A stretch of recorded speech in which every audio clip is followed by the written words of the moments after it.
పుస్తకాలు లేకపోయినా మన హృదయంలో ఏముండాలి? దేవుని పాటలు. హృదయ అంతరంగంలో ఉండే పాటలు రావాలి. మనం ఎప్పుడు మన పుస్తకం లేకపోతే చాలామంది పాటలు పాడట్లేదు.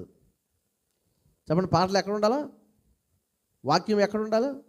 బైబిల్ ఉన్నా లేకపోయినా వాక్యం చెప్పాలా. నేను కూడా బైబిల్ ఉన్నా లేకపోయినా మీరు సువార్త ప్రకటించాలి. అంటే వాక్యం ఎక్కడ ఉండాలా? హృదయం అనే పలక మీద ఎవరైతే వాక్యము పాటలు రాసుకుంటారో మనం ఎక్కడికి వెళ్ళినా విజయం మనదే. అవునా? ఎందుకంటే హృదయంలో ఉన్నాయి పాటలు ఉన్నవి. హృదయంలో ఏముంది? వాక్యం ఉంది. హృదయంలో ఏముంది? ప్రార్థన ఉన్నది.